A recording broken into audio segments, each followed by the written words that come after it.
Good morning to everyone and welcome to lecture number 56। आज हमारा जो लेक्चर है वो है 56 नंबर का, जिसमें आपने कल जो पढ़ा था past continuous tense, past continuous की प्रैक्टिस इसमें बताई हुई है। तो वो प्रैक्टिस क्या है? प्रैक्टिस 4 आपको पता है अच्छी तरह से प्रैक्टिस 4 क्या होता है। प्रैक्टिस 4 में आपको जो पिक्चर्स दे रखी है उसको समझना होता है, उसके नीचे का सेंटेंस आपको पढ़ना होता है और उसका ट्रांसलेशन जो है वो आपको करना होता है, और नीचे जो जॉक्स लिखे हैं उसको समझने की आपको कोशिश करनी होती है और अपनी लैंग्वेज में आपको दूसरे को समझाने की कोशिश करनी है। तो यहाँ पे एक सेंटेंस है, आप इस सेंटेंस को देखो, हम इसको ट्रांसलेशन करेंगे इसका। मैं बस की राह देख रहा था। अगर इस सेंटेंस को आप देखिए, मैं बस की राह देख रहा था, सबसे पहले कौन करके आप सब्जेक्ट निकालिए। मैं बस की राह देख रहा था, कौन देख रहा था? मैं। तो मैं के लिए आपने क्या ले लिया? आई ले लिया। फिर आप सेंटेंस के पीछे चलिए, था से आपको पता चल रहा है कि ये पास्ट है और रहा से आपको पता चल रहा है कि ये कंटिन्यूस है। तो आपके माइंड में 2 हेल्पिंग वर्ब आनी चाहिए, या तो हमें लगाना होता है वॉज या हमें लगाना है वर। तो आपने कल जो प्रैक्टिस की है तो आपने आई के साथ क्या लगाया था? देखिए वॉज लगाया था, तो यहाँ पे हम क्या लगा देंगे? वॉज लगा देंगे। फिर राह देखने को क्या कहते हैं? वेट। और जहाँ पर भी रहा रही रहे होता है तो हम ING एडिशन कर देते हैं, आई वॉज वेटिंग। 4 के लिए अब बस के लिए, यानी कि बस की राह में देख रहा था। तो इस तरह से बहुत ही सिंपल वे में हम इसको ट्रांसलेट कर लेते हैं। फिर दूसरा सेंटेंस आपके सामने आ रहा है, कौवा उड़ रहा था। तो पूरा सेंटेंस पढ़ना है और पूछना है कौन उड़ रहा था। कौवा उड़ रहा था, कौन करने से आपका सब्जेक्ट आ जाता है। कौन उड़ रहा था? कौवा। तो द क्रो आपका क्या हो गया? सब्जेक्ट हो गया। सब्जेक्ट लेने के बाद आप सेंटेंस के पीछे आएंगे, था से क्या पता चला? ये पास्ट है। अब पास्ट में कितने टेंस होते हैं? सिंपल भी होता है, कंटिन्यूस भी होता है, परफेक्ट भी होता है, परफेक्ट कंटिन्यूस भी होता है। तो यहाँ पे आप देखिए कि आप रहा, थोड़ा सा और पीछे जाएंगे तो रहा आपको मिलेगा। रहा से 2 टेंस माइंड में आते हैं, एक तो कंटिन्यूस और एक परफेक्ट कंटिन्यूस। परफेक्ट कंटिन्यूस के लिए आपको पास टाइम होना चाहिए और यहाँ पे टाइम नहीं है, या ता आया था ऐसा अर्थ होना चाहिए, तो वो भी नहीं है। तो ये जो बचा है तो ये आपका है ओनली कंटिन्यूस, तो ये है पास्ट कंटिन्यूस। अब टेंस की पहचान आपको पता चल गई तो आपके माइंड में एक ब्लॉक बनना चाहिए कि पास्ट कंटिन्यूस में हम कौन सी हेल्पर अप्लाई करते हैं। पास्ट कंटिन्यूस में हम हेल्पर अप्लाई करते हैं वॉज या वर। तो आप देखो द क्रो जो है वो आपका सिंगुलर सब्जेक्ट है, तो हम क्या लगा देंगे? वॉज लगा देंगे। फिर उड़ने को क्या कहते हैं? फ्लाई कहते हैं। तो जहाँ भी रहा होता है हमें एडिशन एक कंटिन्यूस में ING तो लगाना ही है। तो द क्रो वॉज फ्लाइंग, यानी कि कौवा उड़ रहा था। अगला सेंटेंस आप देखिए, मैं तुझे बुला रहा था। कौन? मैं। तो मैं के लिए क्या लिखा? आई। था से पास्ट, रहा से कंटिन्यूस, माइंड में क्या आया? Was were. तो आई के साथ क्या आ जाएगा? वॉज। बुलाने को क्या कहते हैं? कॉल। रहा इसलिए कॉलिंग हो जाएगा। तुझे तो यू। बहुत ही सिंपल वे में हम यहाँ पे इसको ट्रांसलेट कर सकते हैं, आई वॉज कॉलिंग यू, मैं तुझे बुला रहा था।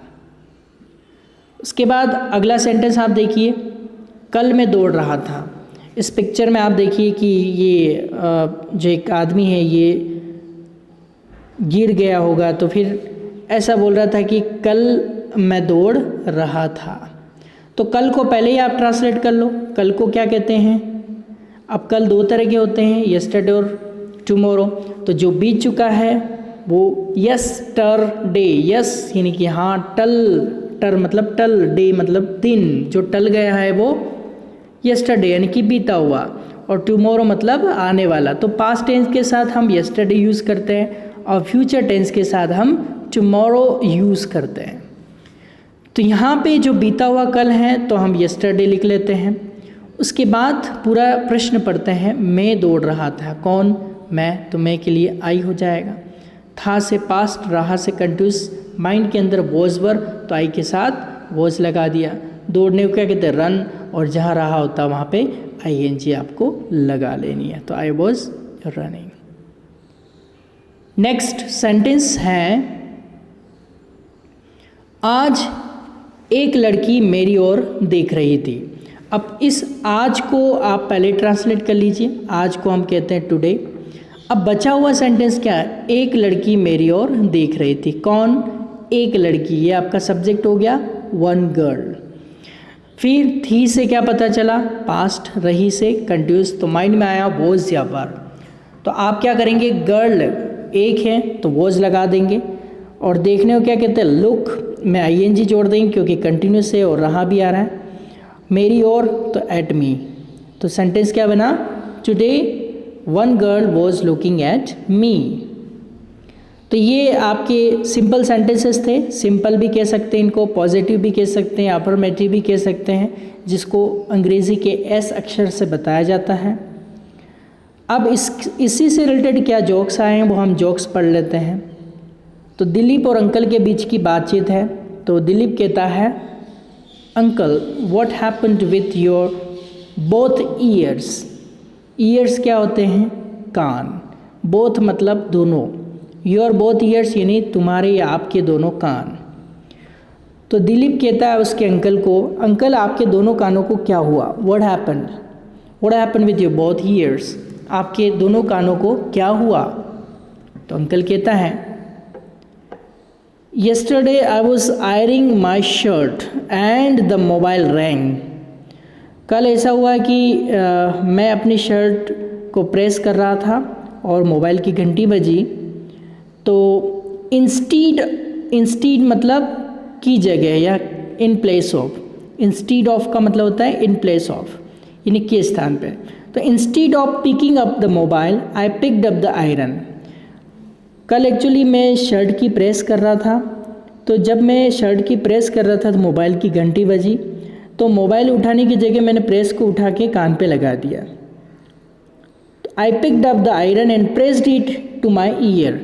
और उस प्रेस को उठा के मैंने कान पे लगा दिया। ओके। तो दिलीप कहता है, oh but what happened to the other ear. ठीक है, आपने एक कान में अपने प्रेस को लगा दिया, तो दूसरे कान को क्या हुआ? तो उसके अंकल रिप्लाई करते हैं, that the rascal called back again. फिर उस रास्कल ने फिर से कॉल कर दिया, तो शायद दूसरा जो ईयर था वो भी डैमेज हो गया है। तो ये जोक हैं, तो आप इसमें आइडेंटिफाई करेंगे कि आपने पास्ट कंटिन्यूस टेंस कहाँ पे यूज़ किया है। एक तो वॉज यानी कि पास्ट, और आयरनिंग मतलब कंटिन्यूस। और देखिए कहाँ पे हैं, और कहाँ पे दिख रहा है। ओके, एक ही जगह आपको हाईलाइट या अंडरलाइन कर लेना है।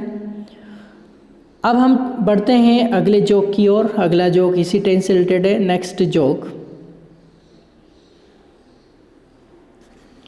इसमें लिखा हुआ है, one day two thieves were living at Chintu's house. Suddenly Chintu woke up and threatened the thieves. What he said? Take my school bag and all books also, otherwise I will whack mummy and papa up. अब इसमें क्या कहा है कि एक दिन की बात है। वन डे टू थीव्स, दो चोर जो थे, वर लिविंग चिंटूस हाउस, चोरी कर ली चिंटू के घर में, और चिंटू के घर से दो चोर एक दिन निकलने वाले थे। सडनली चिंटू वॉक अप, तो अचानक चिंटू क्या है? जाग गया। एंड थ्रेटन्ड द थीव्स, और चोरों को धमकी दी उसने। Take my school bag and all books also, मेरी स्कूल बुक्स सारी ले जाओ और जो बैग है वो भी ले जाओ, otherwise I will whack mummy and papa, नहीं तो मैं मम्मी पापा को जगा दूंगा। तो आप क्या करो, मेरा स्कूल बैग भी ले जाओ और मेरा बुक्स भी ले जाओ, मेरे को पढ़ाई नहीं करनी पड़ेगी। तो ऐसा चिंटू ने उन थीव्स को कहा, चोरों को कहा। तो इसमें आप अंडरलाइन करिए, वर ये आया आपका पास्ट और लिविंग आया आपका कंटिन्यूअस। ठीक है, बस एक ही आपको इसमें अंडरलाइन करना है। तो टीचर और बंधु के बीच की बात है। देखिए टीचर और बंधु क्या बोलते हैं। टीचर कहता है, बंधु I think you were choking at my lecture. मुझे लगता है कि आप मैं जब लेक्चर दे रहा था तब बात कर रहे थे। तो बंधु कहता है, sir I don't talk in sleep. मैं जब सोता हूँ तब बात नहीं करता। इसका मतलब उसके लेक्चर में वो सो रहा था। तो यहाँ पे कहाँ आया है, वर के साथ टॉकिंग आ रहा है, तो ये पास्ट है और ये कंटिन्यूस है। इसके अलावा और कोई सिंबल यहाँ पे नहीं दिखता है पास्ट कंटिन्यूस का। अब आगे चलते हैं, अगला जोक क्या है। जज और ड्राइवर के बीच की बात है। तो जज महोदय कहते हैं, why were you driving fast, didn't you read the sign board saying go slow school ahead. तो जज कहता है ड्राइवर को कि why were you driving fast, तुम इतनी तेज गाड़ी क्यों चला रहे थे। Didn't you read the sign board saying go slow school ahead. आपने जो साइन बोर्ड लगा हुआ था रोड के ऊपर वो नहीं पढ़ा कि साइन बोर्ड में लिखा था गो स्लो स्कूल अहेड, धीरे चलो आगे स्कूल है, ऐसा साइन बोर्ड आपने नहीं पढ़ा। तो ड्राइवर कहता है, I read that, that's why and all the women came under my car. हाँ मैंने तो वो पढ़ा था go slow and school ahead, लेकिन क्या है इसी कारण से तो एक बुजुर्ग महिला मेरे कार के नीचे आ गई। तो मैं तो धीरे चल रहा था, बुजुर्ग कार उसकी कार के नीचे आ गई। तो इस तरह से जोक है। तो यहाँ पे आप देखिए वर के साथ आईएनजी आ रहा है, तो वर ड्राइविंग, तो ये भी पास्ट कंटिन्यूस का सिंबल है। उसके बाद सारी पास्ट का सिंबल यहाँ पे दे रखा है। जैसे डिडंट आया थी, इसको आपको अंडरलाइन नहीं करना है। टेंस जैसा चल रहा है उसी टेंस का आपको जोक पढ़ना है। अनीता और रवि के बीच की क्या बात है। अनीता कहती है, if you were my husband I would give you poison. Anita कहती है रवि को कि अगर तुम मेरे पति होते तो मैं तुम्हें जहर देती। If you were my husband I would give you poison. तो फिर रवि कहता है, if you were my wife I would take it. यदि तुम मेरी पत्नी होते तो मैं उस जहर को पीता। तो ये एक जोक है। तो यहाँ पे केवल पास्ट यूज़ हुआ है, वर यानी बी की सेकंड फॉर्म है यहाँ पे वर, कंटिन्यूस का कहीं सिंबल नहीं दिखता है। इसी तरह से जो प्रैक्टिस 4 है, ये तो अभी तक आपने देखा कि पास्ट कंटिन्यूस का जो है वो सिंपल सेंटेंसेस थे। अब हम नेगेटिव सेंटेंस के अंदर आते हैं। नेगेटिव यानी कि बीच में क्या आ जाता है, बीच में क्या आ जाता है, नॉट आ जाता है, तो वो क्या हो जाता है, नेगेटिव। तो इसमें क्या है, भूतकाल यानी कि पास्ट टेंस में कोई क्रिया चालू नहीं थी, कंटिन्यूस नहीं थी, तो उसके लिए हम इसका यूज़ करते हैं। तो पास्ट कंटिन्यूस का हम टाइप 2 यानी कि टेबल नंबर 2 का नेगेटिव पढ़ने वाले हैं। टेबल नंबर 2 कौन सी है, आप इधर आके देख सकते हैं, ये वाली वर नॉट और वॉज नॉट वाली। तो इसी से रिलेटेड हम जोक्स पढ़ेंगे और पिक्चर का ट्रांसलेशन करेंगे। तो एक लड़की ये कह रही कि मैं नहीं नहा रही थी। तो पूरा प्रश्न आप पढ़िए, मैं नहीं नहा रही थी, कौन, मैं। तो मैं के लिए क्या ले लिया, आई। थी से पता चला पास्ट है और रही से पता चला कंटिन्यूस। तो पास्ट कंटिन्यूस टेंस की पहचान हो गई। तो माइंड में आया वॉज पर, तो आई के साथ वॉज आता है। नहीं आ रहा तो नॉट लगा देंगे। फिर नहाने को कहते हैं टेक अ बाथ, तो टेक लिख देंगे, टेक में रहा आता तो आईएनजी लगा देंगे, टेकिंग। और अब बात है ऐसा का ऐसा लिख देंगे। ओके। फिर आप अगला सेंटेंस देखो, नेक्स्ट सेंटेंस क्या है। नेक्स्ट सेंटेंस है, मैं आईने में नहीं देख रहा था। आईना जानते हो, मिरर।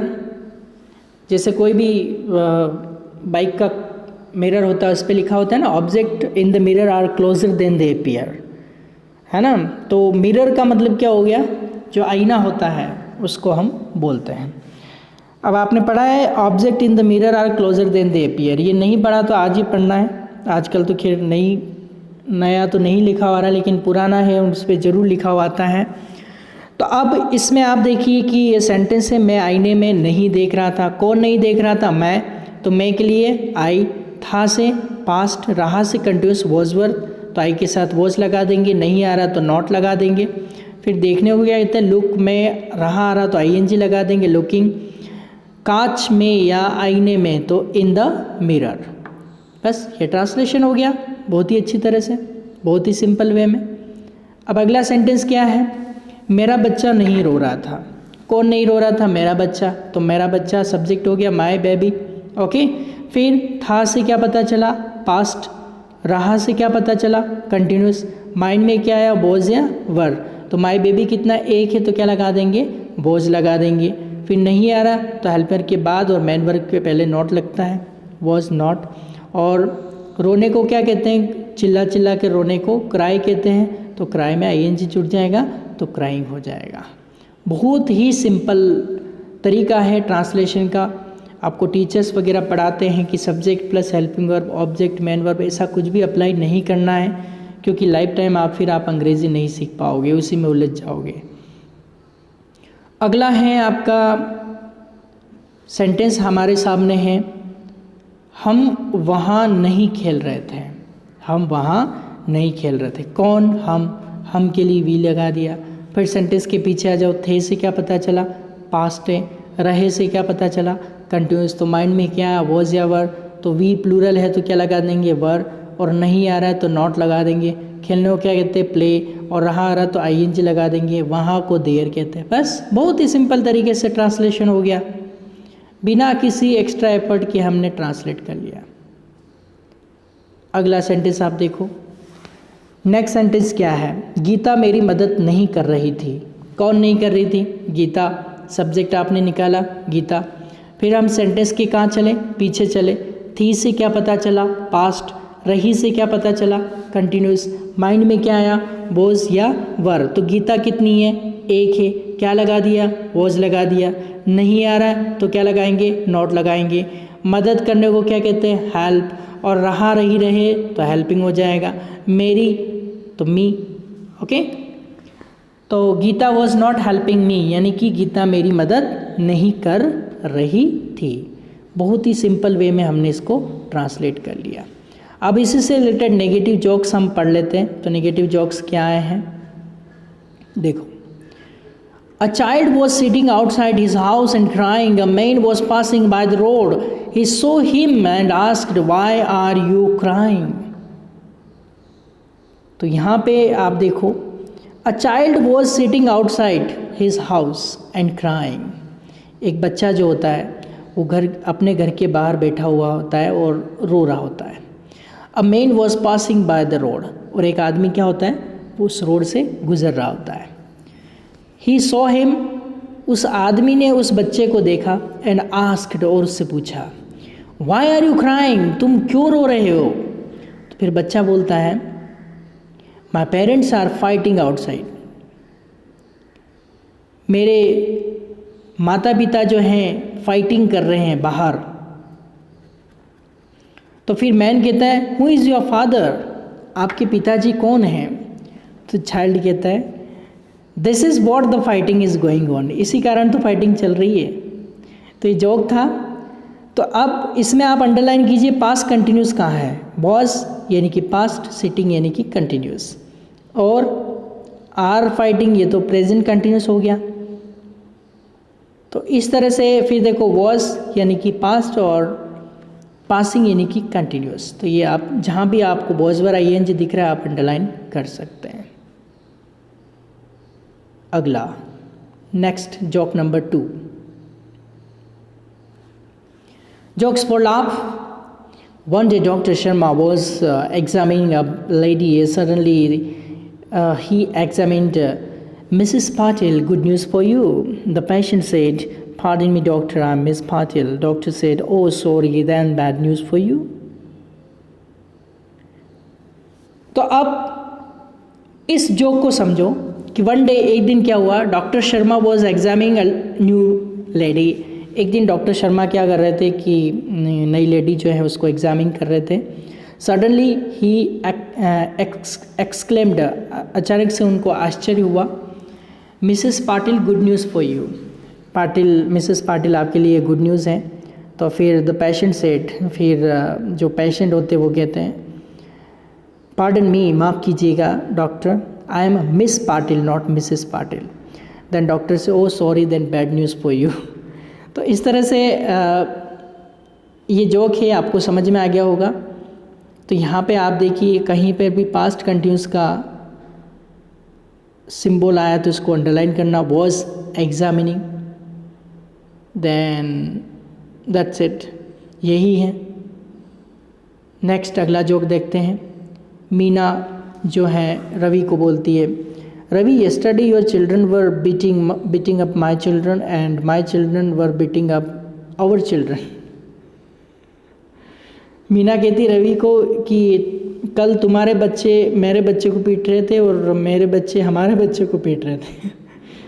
तो यहाँ पे वॉज वर का इंडिकेशन कहाँ है, वर के साथ बीटिंग आया है और फिर वापस वर के साथ बीटिंग आया है, तो ये पास्ट कंटिन्यूस का सिंबल है। ओके, चलिए आगे देखते हैं। 2 जोक और बाकी है हमारे सामने। अब ये जोक क्या है, अ मैन और ऑनर, एक आदमी और जो मालिक के बीच की बात है, वो क्या है। मैन कहता है, your dog was playing with me when I came to your house. जब मैं तुम्हारे घर आया तो तुम्हारा कुत्ता मेरे साथ खेल रहा था। वो आदमी कहता है उस मालिक को कि जब मैं तुम्हारे घर पे आया तो तुम्हारा कुत्ता मेरे साथ खेल रहा था। तो ओनर बोलता है, ही इज़ वेरी क्लेवर, हमारा कुत्ता जो है he is very clever dog, वो बहुत ही चतुर है, बहुत ही दिमाग वाला कुत्ता है। As soon as he sees another dog he starts to play with it. जैसे ही वो कुत्ता दूसरे कुत्ते को देखता है तो वो खेलना शुरू कर देता है। तो इस तरह से ऑनर जो होता है उस इंसान को बताता है। तो यहाँ पे आप अंडरलाइन कीजिए, वॉज के साथ आईएनजी आ रहा है तो ये पास्ट कंटिन्यूस है। और कहाँ पे आ रहा है, बस एक ही जगह है, तो एक ही जगह आपको इसको अंडरलाइन कर लेना है। लास्ट जोक, फादर और चिंटू के बीच की बात है। तो फादर कहते हैं, after seeing Chintu's school report, Chintu की स्कूल रिपोर्ट देखने के बाद उसके फादर बोलते हैं, why were your marks so poor, तुम्हारे इतने नंबर कम कैसे आए। तो फिर चिंटू बोलता है, रिमेंबर डैड, याद रखिएगा पिताजी, I am just an ordinary son of an ordinary parents and this is an ordinary report. तो पिताजी आप याद रखिए कि मैं तो बहुत ही साधारण सा बालक हूँ, साधारण से मम्मी पापा का, इसलिए ये रिपोर्ट कार्ड भी साधारण सा आया है। तो यहाँ पे आप अंडरलाइन करिए कहाँ पे आपने टेंस को यूज़ किया है। वर आया है, केवल पास्ट आया है, कंटिन्यूस नहीं है, यहाँ पे कोई प्रॉब्लम नहीं है, बस दैट्स इट। तो आज के लेक्चर में हमने क्या सीखा, 2 कैटेगरी ली थी, टाइप 1 यानी कि टेबल 1 की अफर्मेटिव सिंपल पॉजिटिव अफर्मेटिव की प्रैक्टिस की, टाइप 2 नेगेटिव नहीं वाले सेंटेंस को ट्रांसलेट किया, उसकी हमने प्रैक्टिस की, जोक्स पढ़े। अब इसके नीचे एक बहुत ही प्यारा मेरा फेवरेट थॉट है, impossible itself says that I am possible. आपको समझ में आया थॉट, इम्पॉसिबल खुद ये कहता है कि मैं पॉसिबल हूँ। देखिए इम्पॉसिबल की स्पेलिंग कहाँ से स्टार्ट होती है, इम्पॉसिबल की स्पेलिंग देखिए, IMPOSSIBLE, इम्पॉसिबल।